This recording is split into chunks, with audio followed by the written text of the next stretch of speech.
65वीं BPSC mains को देखते हुए आज हम जवाहरलाल नेहरू का वैज्ञानिक मानववाद जानने का प्रयास करेंगे, क्योंकि बीपीएससी लगातार अपना ट्रेंड बदल रहा है।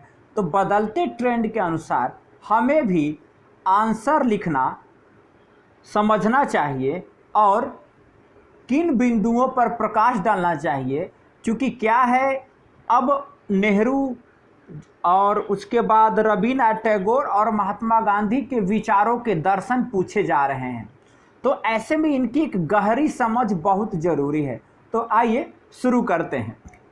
ईश्वर गुणों और आदर्शों का एक ऐसा प्रतिमान होता है जिस पर संकट के समय हम पूरा भरोसा कर सकते हैं और असफलता के लिए जिसको जिम्मेदार ठहरा सकते हैं।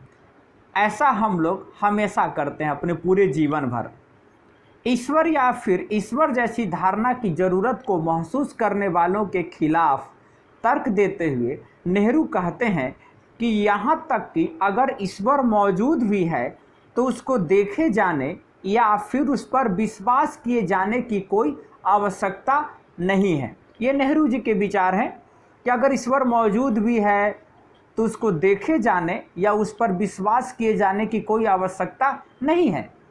वो तर्क देते हैं कि अलौकिक कारकों पर इतनी ज़्यादा निर्भरता इंसान को आत्मनिर्भरता की कमी की ओर ले जा सकती है। उनका विचार है कि जो अलौकिक चीज़ें हैं, जैसे कि ईश्वर, आत्मा जैसी कोई भी जो विचार हैं, उस पर मनुष्य को ज़्यादा आत्मनिर्भर नहीं रहना चाहिए।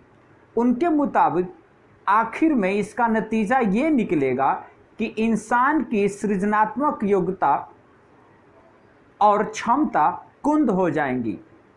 यहाँ नेहरू यह कहना चाहते हैं कि मनुष्य अलौकिक चीज़ों पर ज़्यादा बातचीत न करके लौकिक चीज़ों पर ज़्यादा ध्यान दे।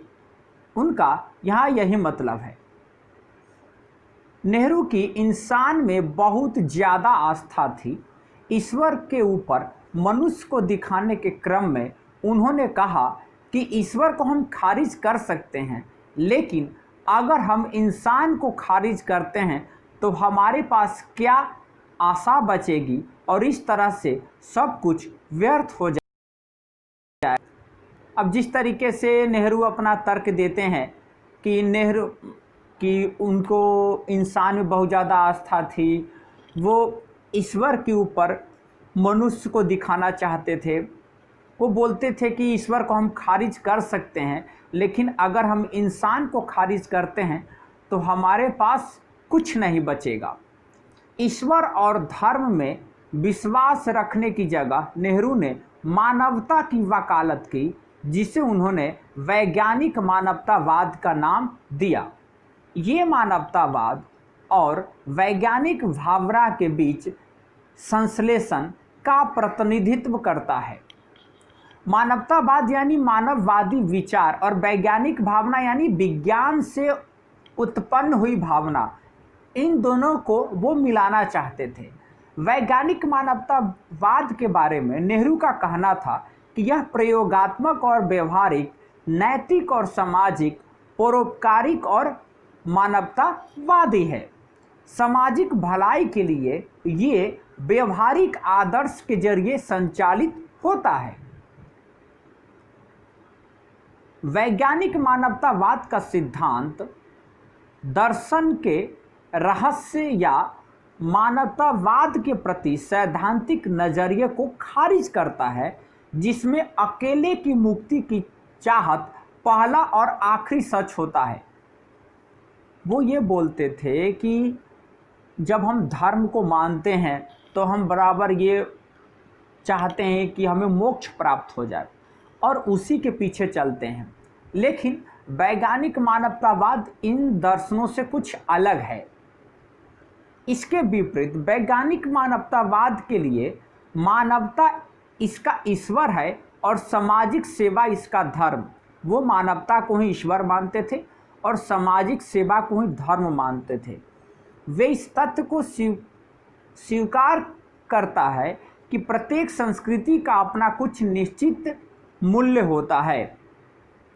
हाँ, बात सही है। प्रत्येक संस्कृति का अपना कुछ मूल्य होता है जो संस्कृति के द्वारा सीमित और उसकी परिस्थितियों के मुताबिक होता है। मेरा मानना है कि प्राचीन काल से जो हम लोग चले आ रहे हैं, जो हमारी परंपरा है, संस्कृति है, वो समय और परिस्थिति के अनुसार बदलती रहती है। जब उन्होंने ये विचार दिया तो आज हम उससे बहुत आगे बढ़ चुके हैं, लेकिन उनके ये विचार आज भी प्रासंगिक हैं। ये इस बात को भी चिन्हित करता है कि इंसान की प्रकृति ऐसी होती है कि हर पीढ़ी और प्रत्येक लोग इस भ्रम के शिकार रहे हैं कि चीज़ों को देखने का उनका रास्ता ही सबसे सही रास्ता है, या फिर किसी भी हिसाब से सही के सबसे नज़दीक है। सच को जानने और उसे एहसास करने के लिहाज से जिसे वो स्थायी वैधता देते हैं, उनका विश्वास पूरी तरीके से सच को जानने पर केंद्रित था। वैज्ञानिक मानवतावाद इस समान प्रकृति पर जीत हासिल कर लेता है और उसके बिल्कुल विपरीत विचार रखता है, जिसे इस तरह से जाना जाता है कि मौजूदा समय की हमारी संस्कृति का मूल्य स्थायी और आखिरी नहीं हो सकता है, लेकिन फिर भी हम जिस काल में रह रहे हैं उसकी भावना और विचार का प्रतिनिधित्व हमारे लिए प्राथमिक महत्व का होता है। इस विचार के परिप्रेक्ष्य में नेहरू का कहना था कि हमें अपने समय की सबसे ऊंची सोच के आधार पर काम करना होगा। यद्यपि हम अपनी राष्ट्रीय प्रतिभा के हिसाब से उसमें कुछ जोड़ सकते हैं या फिर उसके मुताबिक उसमें कुछ बदलाव ला सकते हैं। सार्थ की तरह नेहरू भी इस बात को मानते थे कि इंसान अपने द्वारा चुने हुए लक्ष्य को हासिल करने के लिए रास्ते में आने वाली चुनौतियों को लगातार स्वीकार करता है। हमने अपनी फिलॉसफी में पढ़ा है सार्थ की विचारधारा कि मनुष्य स्वतंत्र होने के लिए अभिशप्त है, और सार्थ मनुष्य के ही इर्द गिर्द वो सोचते थे।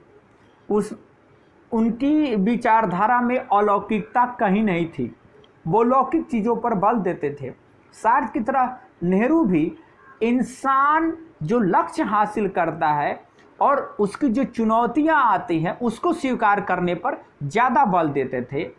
उनके मुताबिक जीवन विकास का एक सिद्धांत है, न कि स्थिर रहने का।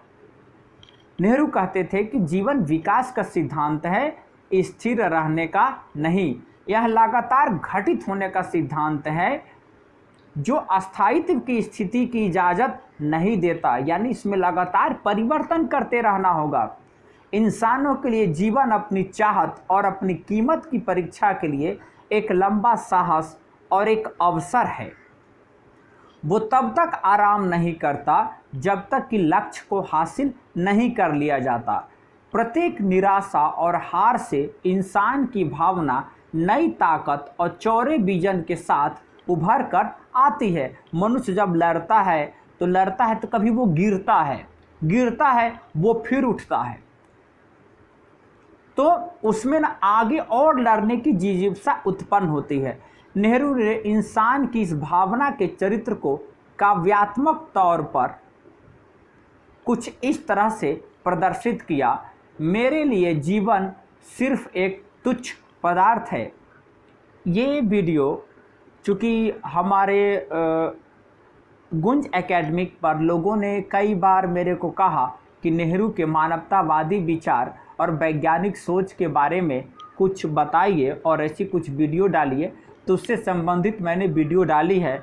आने वाले दिनों में नेहरू के अन्य भी बहुत सारे विचारों से संबंधित वीडियो आपके बीच में डालूंगा। जय हिंद, जय भारत।